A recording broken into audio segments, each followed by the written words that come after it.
from your cross-collar choke and arm bar. Both of these are well, my wife's mentioned that this should be in your repertoire early on in the game. I'm sure guys will want to they've got an inside the guard. First of all, is if I'm going to attack my partner's left arm, I make sure my right leg's on top. So my right foot, if I'm attacking this arm, my right foot's on top. Okay, because I want to swing it over. It's underneath, it means I have to drop it down to swing it over. So what we're going to do is we're going to make sure we're attacking the right side. Today what we're going to do is I'm going to open up the collar and I'm putting my thumb in, please. Right, so traditionally we're going 4 fingers in.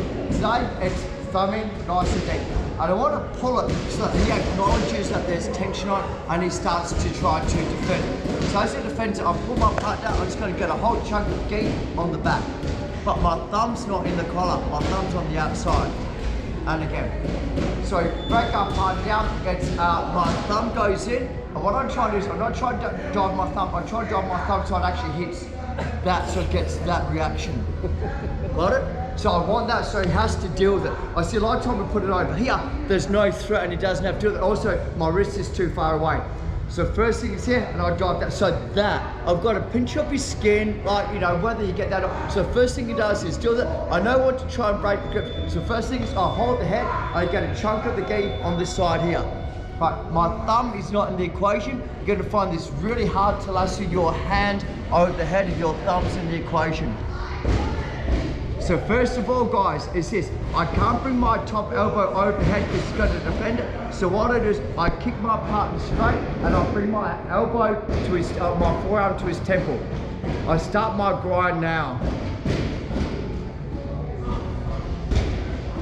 So it's cranky on the neck, the whole, just pressure the whole way. Right. So it's quite a nasty little variation of the cross collar choke. The thing I like about this is that generally when my thumbs fingers are in, my elbow's pointing down, so he has this little bit of breathing space. When I'm breaking down from here, there's no contact. Stay there. When I put it this way, there's contact the whole way. So for this choke here, this is I use this more for tournament than I do for like open mat rowing. So once again, sorry, are you in? Yes. Okay. Here, so just thumb straight in, and I try and get a chunk onto the neck, and what I'm doing is I'm pulling him forward. So as I pull it forward, everything comes in, slap on the back, and I just try to, don't go too far on the shoulder, you'll miss the choke. I want it kind of close to the spine and just get a chunk of the gi. What I'm doing is I'm holding him as tight as I can. So he kind of goes, I don't want to be here, I don't want to be here. I give him an escape plan. So the whole time, thank you, Mark.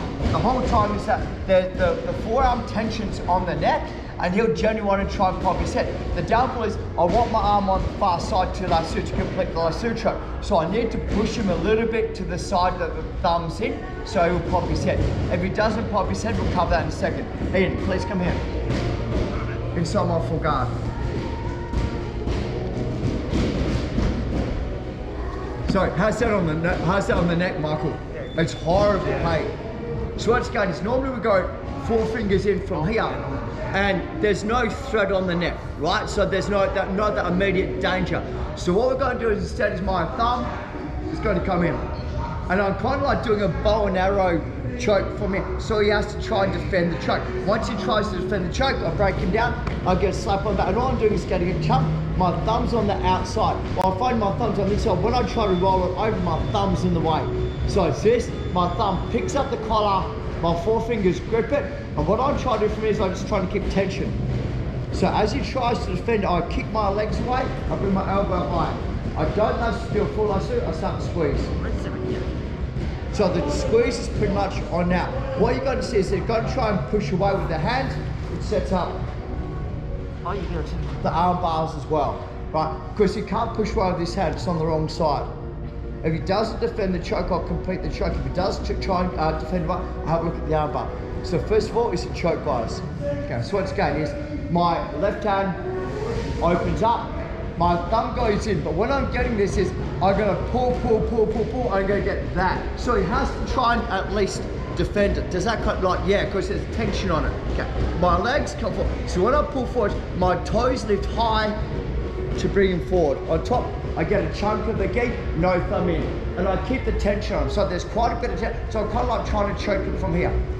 As he tries, I push my hand over, just enough to bring my forearm across the head. Right. Now, I start to drop my right elbow to my left wrist.